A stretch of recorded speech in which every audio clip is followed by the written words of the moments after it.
नवरात्रे चल रहे हैं। नवरात्रों में अक्सर श्री माता वैष्णो देवी के भवन पर माता के भक्तों की भीड़ जमा होती थी। इस समय लेकिन कोविड है। कोविड में कहीं पर भी भीड़ जमा करना खतरे से खाली नहीं है, लेकिन वो लोग जिनकी आस्था का केंद्र श्री माता वैष्णो देवी है, अभी भी वो जम्मू कश्मीर में कटरा में श्री माता वैष्णो देवी के दर्शन करने के लिए आना चाहते हैं। इसी को ध्यान में रखते हुए श्री माता वैष्णो देवी श्राइन बोर्ड ने यात्रुओं की सीलिंग जो है उसे 7000 कर दिया था और ये कहा था कि 7000 तक यात्रु एक दिन में श्री माता वैष्णो देवी के दर्शन करने के लिए आ सकते हैं।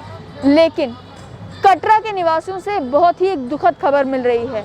हमारी बात जम्मू कश्मीर पुलिस के जवानों से हुई, हमारी बात श्राइन बोर्ड के कई सारे ऑफिसरान से हुई। उनका ये कहना है कि 7000 लोग भी यात्रा करने के लिए इस बार नहीं आ रहे। पहले नवरात्र के दिन में लगभग 1600 से 1700 यात्रु ही श्री माता वैष्णो देवी के भवन पर माथा टेकने के लिए आए। अगर आप भवन की ओर देखेंगे तो इन नवरात्रों के चलते बहुत ही खूबसूरत सजावट पूरे श्री माता वैष्णो देवी की यात्रा के दौरान रास्ते में और साथ ही में भवन पर की गई है। खूबसूरत फूलों से पूरे भवन को सजाया हुआ है, लेकिन उसके बावजूद भी बहुत ही दुखद बात है कि यात्रु दर्शन करने के लिए नहीं आ रहे। अब वो दर्शन करने के लिए क्यों नहीं आ रहे, इसके भी कई सारे कारण हैं। एक कारण ये है कि कटरा पहुंचने का रास्ता जो है वो साफ नहीं है। जब MOSN PMO doctor Jitendra Singh Katra पहुंचे, उन्होंने भी अपील की कि रेल मंत्रालय वंदे भारत एक्सप्रेस जो कि दिल्ली को कटरा से जोड़ता है, उसे 15 अक्टूबर से चलाने की इजाज़त दे चुका है।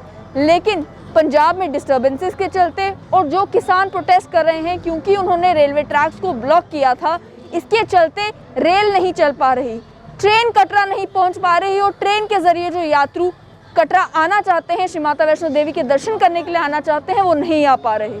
वहीं बात करें अगर सड़क से आने की, बाय रोड आप आना चाहते हैं, अपनी गाड़ी लेकर आना चाहते हैं, तो पहले लखनपुर में जो मैंडेटरी टेस्टिंग की गई थी वो एक ब्लॉकेट था और आज भी अगर टेस्टिंग नहीं तो आपको तब भी लखनपुर में रुककर फॉर्म भरना है।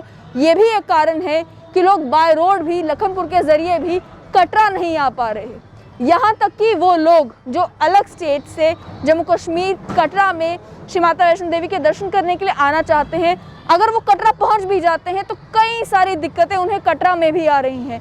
एक दिक्कत आपके सामने है, आप देखें कि मेरे पीछे कटरा का वो रजिस्ट्रेशन काउंटर है जहाँ पर आपको दर्शन करने से पहले अपने आप को रजिस्टर करवाना होता था, लेकिन ये काउंटर आज बंद है। ये काउंटर कोविड-19 के चलते बंद है और इस काउंटर के बंद होने का कारण ये है कि ऑनलाइन रजिस्ट्रेशन मैंडेटरी कर दी गई है। ऑनलाइन रजिस्ट्रेशन मैंडेटरी करने से ये हुआ कि वो लोग जो ऑनलाइन रजिस्ट्रेशन कर नहीं आते हैं लेकिन कटरा पहुँच जाते हैं, वो यात्रा करने के लिए और दर्शन करने के लिए नहीं जा सकते। अब आपको मालूम है और हमने भी स्ट्रेट लाइन के माध्यम से आपको बताया कि कई सारे श्री माता वैष्णो देवी श्राइन बोर्ड के वो कर्मी थे जो कोविड पॉजिटिव हुए। कोविड पॉजिटिव होने के बाद रिकवर कर गए। क्या श्री माता वैष्णो देवी श्राइन बोर्ड ये फैसला नहीं ले सकता था कि वो कर्मी जो कि बाद में रिकवर करके कोविड नेगेटिव हो चुके हैं, जिनकी बॉडी में एंटीबॉडीज़ बन चुके हैं, उन्हें ये काम सौंप दिया जाता कि वो यहाँ पर काउंटर मैनेज करते, सोशल डिस्टेंसिंग के सभी नॉर्म्स को फॉलो करते हुए, SOPs को फॉलो करते हुए इस रजिस्ट्रेशन काउंटर को भी फंक्शनल किया जा सकता था। लेकिन दूसरी दिक्कत एक और है, वो है मैंडेटरी रैट टेस्ट की। यानी कि कोई भी व्यक्ति अगर श्री माता वैष्णो देवी के दर्शन करने के लिए जाना चाहता है, अगर वो किसी और स्टेट से आता है, तो उसके लिए रैपिड एंटीजन टेस्ट या कोविड का कोई भी टेस्ट मैंडेटरी है। जम्मू कश्मीर पुलिस के जिन जवानों से हमारी बात हुई, उनका ये कहना था कि लोग अलग अलग स्टेट से जब कटरा पहुँच भी जाते हैं लेकिन अपनी मेडिकल रिपोर्ट नहीं दिखा पाते, तो हमें मजबूरन उन्हें वापस भेजना पड़ता है, उन्हें जम्मू भेजना पड़ता है ताकि वो अपना टेस्ट करवाएं और उसके बाद यहाँ पर आएँ।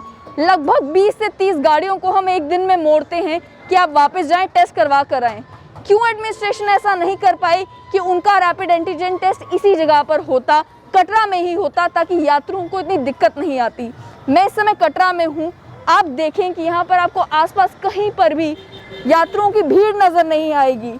और नवरात्रे चल रहे हैं, बस स्टैंड में भी आप देखिए, बस स्टैंड में भी आपको लोगों की भीड़ नज़र नहीं आएगी। जो कारोबारी हैं उन्होंने अपनी दुकानें बंद रखी हैं, जो छोटे मोटे काम करते हैं, रेडी लगाते हैं, ठेले लगाते हैं, उनके पास भी काम नहीं है। टैक्सी जो चालक हैं वो भी इस समय जो है उनकी गाड़ियां भी खड़ी हैं, उनके पास भी कोई काम नहीं है। कटरा में जिस जगह पर मैं इस समय हूँ, इस चौक में आपको नवरात्रे ही नहीं आम दिनों में भी भीड़ नज़र आती होगी, लेकिन आज नवरात्रे का दूसरा दिन है, उसके बावजूद भी यहाँ पर आपको कहीं पर भी लोग नज़र नहीं आ रहे, उस संख्या में लोग नज़र नहीं आ रहे जिस संख्या में अक्सर नवरात्रि के दिनों में श्री माता वैष्णो देवी के भक्तों की भीड़ इकट्ठा होती थी। आप मेरे पीछे देखेंगे कितनी खूबसूरत सजावट कटरा चौक में की गई है, क्योंकि नवरात्रे चल रहे हैं। श्री माता वैष्णो देवी श्राइन बोर्ड ने करोड़ों रुपए खर्चे हैं कटरा में भी और पूरे श्री माता वैष्णो देवी की यात्रा में, और साथ में भवन को खूबसूरत बनाने के लिए, वहाँ पर फूलों को लगाने के लिए, पिलर्स पे डेकोरेशन करने के लिए, ताकि जब यात्रु नवरात्रों में श्री माता वैष्णो देवी के दर्शन करने के लिए आएँ तो उन्हें वो सजावट देखने का मौका मिले, वो नवरात्रों को उसी खुशी के साथ सेलिब्रेट कर पाएँ। हालांकि कोविड चल रहा है, उसके बावजूद भी कोई कसर नहीं छोड़ी गई ये इंश्योर करने के लिए कि पूरे रास्ते को खूबसूरत बनाया जाए।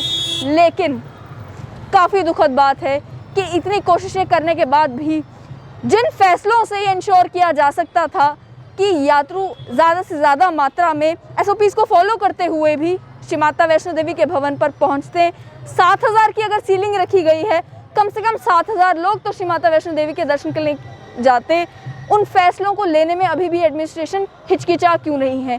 क्यों इस काउंटर को फंक्शनल नहीं किया जा रहा? क्यों नहीं कोशिश की जा रही कि जो लोग कटरा पहुंच जाते हैं उनका रैट टेस्ट यहीं पर किया जाए और ये कोशिश की जाए कि इस यात्रा को जितना हो सके यात्रियों के लिए सुखद बनाया जाए।